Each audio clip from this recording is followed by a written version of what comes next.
ప్రభుత్వ హయాంలో చేనేత రంగం పూర్తిగా కుదేలైపోయింది. ఎన్నికల ముందు ఆప్కోను ప్రక్షాళన చేస్తానని చెప్పిన జగన్ రెడ్డి తీరా అధికారంలోకి వచ్చాక చేనేత సహకార సంఘాలను నిర్వీర్యం చేశారు. జగన్ రాసిన మరణ శాసనంతో ఆ సంస్థ పూర్తిగా కుంగి కృషించిపోయింది. ఆయన హయాంలో ఆప్కో కుంభకోణాలకు నిలయంగా మారింది. రాజకీయ అవసరాల కోసం జనం సొమ్ము కాస్త స్వాహా చేశారు. అస్మదీయులకు మేలు చేయడం కోసం అవసరం లేని క్లాత్ కొనుగోలు చేసి గొడౌన్లలో నిల్వ చేశారు. ఇప్పటికీ సొసైటీల వద్ద కోట్లాది రూపాయల విలువైన సరుకులు మూలుగుతున్నాయి. కరోనా సమయంలో మాస్కుల వ్యవహారంలో కూడా కక్కుర్తిపడిన సంఘటనలు తీవ్ర సంచలనం రేపాయి.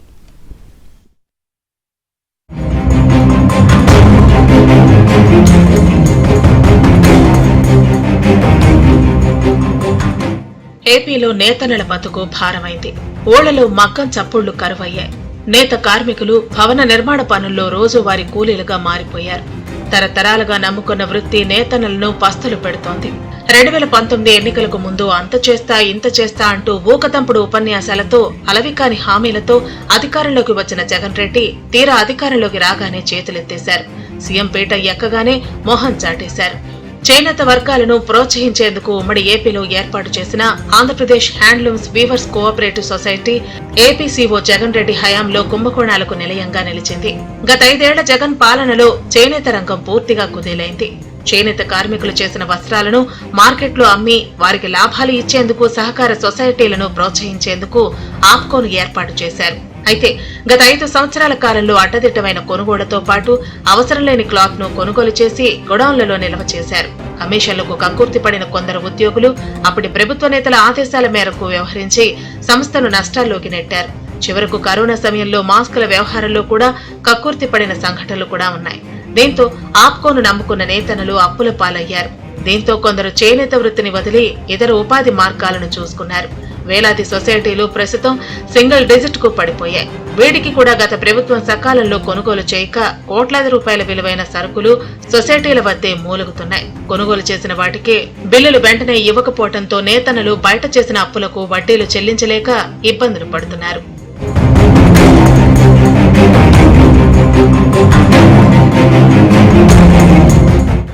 ఆప్కోగా పిలిచే ఈ సంస్థకు 2 తెలుగు రాష్ట్రాలతో పాటు నేత వస్త్రాల విలువ తెలిసిన పొరుగు రాష్ట్రాల్లో కూడా విపరీతమైన ఆదరణ ఉండేది. ఆప్కో సంస్థను 1976 సంవత్సరంలో ఏర్పాటు చేశారు.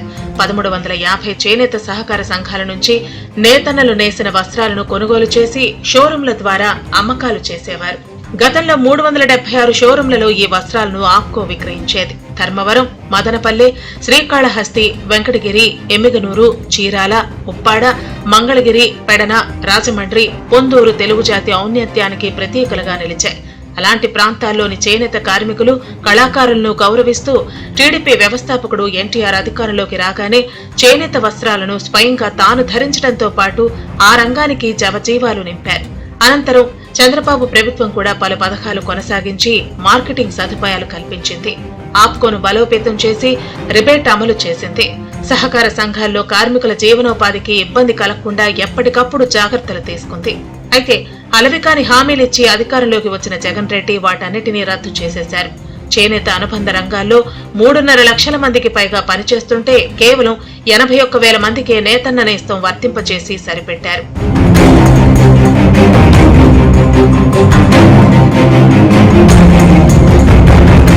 వైసీపీ ప్రభుత్వం అధికారంలోకి వచ్చిన తర్వాత 2019-2024 మధ్య ఆప్కో అవినీతి నిలయంగా మారింది.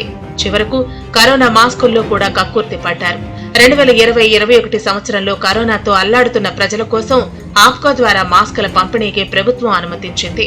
చేనేత సొసైటీ కార్మికులు నేసిన క్లాత్ కొనుగోలు చేసినట్లు, వాటిని మాస్కులు కుట్టించి ప్రజలకు అందించినట్లు కాగితాల్లో లెక్కలు చూపించారు. కొన్ని ప్రాంతాల్లో అరాకొరగా పవర్లూమ్ క్లాత్ తో కుట్టించిన మాస్కులు సప్లై చేసి కోట్ల రూపాయలు స్వాహా చేశారని పెద్ద ఎత్తున ఆరోపణలు వచ్చాయి. మాస్కును తయారు చేయాలంటే 12 రూపాయల వరకు పడుతుందని తేలింది.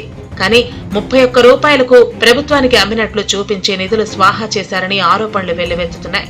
చివరకు 2024 ఎన్నికలకు ముందు కూడా తెలంగాణలో తయారైన దుప్పట్లు, టవల్స్, బెడ్షీట్ల వంటి 20 కోట్ల రూపాయల వస్త్రాలను కొనుగోలు చేసి ఆప్కోను దెబ్బతీశారన్న విమర్శలు ఉన్నాయి. ఈ కొనుగోళ్లలో 30% నిధులు చేతులు మారాయన్న ఆరోపణలు ఉన్నాయి. ఆప్కో వస్త్రాలను 50% డిస్కౌంట్ తో షోరూం ద్వారా అమ్మినట్లు రికార్డులు చూపించి అవే వస్త్రాలు మళ్లీ ప్రొక్యూర్మెంట్ తో 100% మొత్తంతో కొనుగోలు చేశారన్న ఆరోపణలు కూడా వచ్చాయి. దీంతో పాటు మంగళగిరి, విజయనగరం, కర్నూలు, విశాఖ, విజయనగరం గోడౌన్లలోని వస్త్ర నిల్వలపై విచారణ జరపాలని చేనేత సంఘాల నేతలు డిమాండ్ చేస్తున్నారు. ఏదైతే రాష్ట్రంలో చేనేత సొసైటీల ద్వారా చేనేత కార్మికులు తయారు చేసినటువంటి బట్టని మార్కెటింగ్ చేసి వారికి ఉపాధి కల్పించేదానికి కన్నతల్లిలాగా ఆ రోజు ఆపుకొని మరి తీసుకొస్తే ఇవాళ మనం చూసాం 2019-2024 మధ్య జరిగినటువంటి ఈ జగన్మోహన్ రెడ్డి ఈ రాక్షస పాలనలో ఆపుకొని చావు దెబ్బతీశారనేది మనకు స్పష్టంగా కనిపిస్తూ ఉంది. 2020-21 కాలంలో ఆ రోజు కరోనాతో ఈ ప్రపంచం అల్లాడిపోతున్నటువంటి ఆ టైంలో ప్రజలందరికీ కూడా మాస్కులు మరి ఆఫ్కో ద్వారా కుట్టించి ఇవ్వాలని చెప్పేసి ఆ రోజున ప్రభుత్వం ఒక నిర్ణయం చేస్తే దాన్ని కూడా ఈ తిమింగలాలు ఆ డబ్బుల్ని దిగమయ్యాయంటే ఇక అంతకంటే దారుణం ఇంకోటి లేదు. వీళ్ళు చేసిన పని ఏంటి?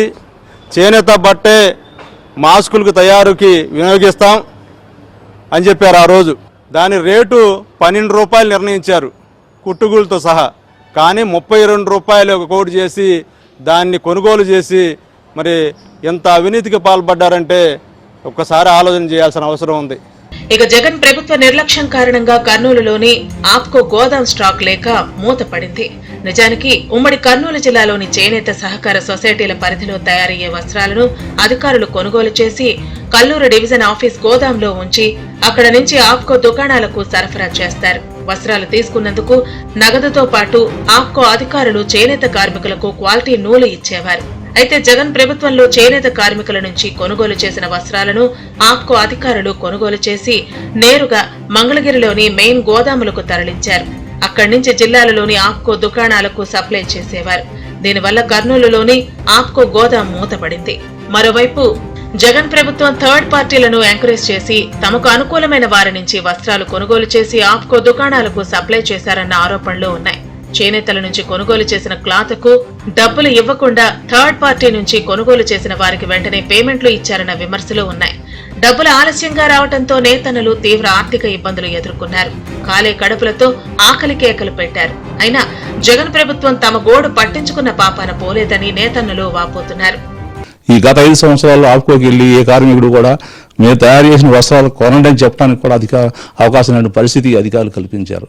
ఈ బ్యూరోక్రసీ అనేటటువంటిది మరి ప్రజలకు సాయం చేయడానికి ఉన్నారో లేకుంటే వాళ్ళు పోషించుకున్నారో మరి అర్థం కాని పరిస్థితుల్లో దాపరించిన 5 ఏళ్లలో ఆప్కో ఎండి దగ్గరికి పోయి మా దగ్గర సరుకుంది బాబు తీయండి అంటే మేము చేస్తామని చెప్పారు. కేవలం నగరీలో ఒకసారి 14 లక్షలు ఒకసారి 20 లక్షల రూపాయలు సరుకు కొని మరి రాజకీయ నాయకులకి ఉపయోగపడాలి తప్ప కార్మికులు తయారు చేసినటువంటి వస్త్రాలు తయారు చేయడానికి కొనుగోలు చేయడానికి ఎప్పుడు కూడా ఉపయోగపడాలి. పిఎల్ను ప్రోత్సహించారు. ఈ మధ్య గత 6 నెలల క్రితం ఆంధ్రప్రదేశ్లో లివర్ ఐటమ్ మరి శ్రీకాకుళం జిల్లా నుంచి నెల్లూరు జిల్లా కడప వరకు కూడా లివర్ ఐటమ్ తయారు చేస్తూ ఉంటే ఇక్కడ తయారైనటువంటి వస్త్రాలను కొనుగోలు చేయకుండా తెలంగాణ పోయి టెస్కో దగ్గర 14 కోట్ల రూపాయల సరుకు ఒకసారి కొన్నారు. ఇక జగన్ ప్రభుత్వ హయాంలో కాదేది దోపిడీకి అనర్హం అన్న రీతిలో ఆ పార్టీ నేతల తంతా కొనసాగింది. చివరకు ఆప్కోను సైతం వదిలిపెట్టకుండా దోచేసుకున్నారు. దీంతో పాటు రాజీవ్ విద్యా మిషన్ ద్వారా స్కూల్ పిల్లలకు యూనిఫామ్ కోసం 18 లక్షల మీటర్ల వస్త్రాలు కొనుగోలుకు ఆప్కోకు ఆర్డర్ ఇచ్చారు. ఆప్కో బైలాకు అనుగుణంగా చేనేత సహకార సంఘాల ద్వారా చేనేత కార్మికులు నేసిన క్లాత్ మాత్రమే కొనుగోలు చేయాల్సి ఉంటుంది. అందుకు విరుద్ధంగా అప్పట్లో ఒక కీలక మహిళా మంత్రి భర్త పవర్ లూమ్స్ పై తయారు చేసిన క్లాత్ ను మీటర్ 30 రూపాయలు విలువ చేసే క్లాత్ ను సొసైటీ ద్వారా నేసిన క్లాత్ గా లెక్కల్లో రాసి 18 లక్షల మీటర్లకు 50 రూపాయల చొప్పున 9 కోట్ల రూపాయల పేమెంట్ తీసుకున్నారని చెబుతున్నారు. ఇందులో 4 కోట్ల రూపాయలు పైగా అవినీతి జరిగిందని ఆరోపణలు వెల్లువెత్తాయి. ఇక మరో 20 కోట్ల రూపాయలకు కూడా ఆ కీలక మహిళా మంత్రి భర్త వద్ద పవర్లూమ్ క్లాత్ కొనుగోలు చేసేందుకు సిద్ధం కాగా ఆప్కో బైలాకు వ్యతిరేకంగా వస్త్రాలు కొనుగోలు చేసినట్లు చూపించడంపై కార్మికులు ఉద్యమానికి పూనుకున్నారు. దీంతో ఆయన ఆ ప్రయత్నాన్ని విరమించారంటారు. ఆ తర్వాత వెంటనే ఆ మహిళా మంత్రి భర్త వద్ద కొనుగోలు చేసి ఆప్కో గోడౌన్లో నిల్వ ఉంచారు. ఆ అమౌంట్ ఏ లెక్కల్లో ఇచ్చారనేది ఎవరికీ అర్థం కావటం లేదన్న ఆరోపణలు వినిపిస్తున్నాయి. ఆప్కోను దారుణంగా ప్రభుత్వం దెబ్బతీసిందని, వైసీపీ హయాంలో కుంభకోణాల నిలయంగా మారిందని, క్లాత్ కొనుగోలు చేసి గొడౌన్లలో నిల్వ చేశారని టీడీపీ బీసీసీఎల్ రాష్ట్ర ప్రధాన కార్యదర్శి ధనుంజయ ఆరోపించారు. చేనేత కార్మికులకు కన్నతల్లి లాంటి ఆప్కోను ఆర్థికంగా దివాళా తీశారని ధనుంజయ ఆరోపించారు. దాదాపు సగం పైనే వీళ్ళ జేబుల్లో నింపుకున్నటువంటి పరిస్థితి మనం చూసాం. దాదాపు 50 కోట్ల రూపాయలకు పైనే ఈ పవర్లూమ్ బట్టలను కొనుగోలు చేశారు. అందులో రాజీవ్ విద్యా మిషన్ డ్రస్సుల కోసం మరి ఏదైతే ప్రభుత్వం కోడ్ చేసిందో 50 రూపాయలు మీటర్కి, చేనేత బట్ట నిమిత్తం 50 రూపాయలు కోడ్ చేస్తే వీళ్ళు మాత్రం 25 రూపాయలకి పవర్లూమ్ బట్ట కొని 50 రూపాయలు లెక్క చూయించి మోసం చేసినటువంటి పరిస్థితి మనం చూసాం.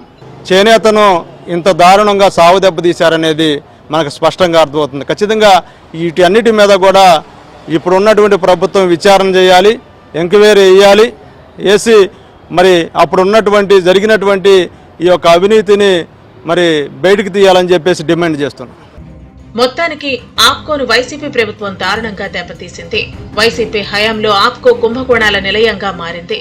చేనేత కార్మికులకు కన్నతల్లి లాంటి సంస్థ ఆర్థికంగా దివాళా తీసింది. ప్రపంచవ్యాప్తంగా ఖ్యాతిగాంచిన చేనేత రంగం పూర్తిగా చితికిపోయింది.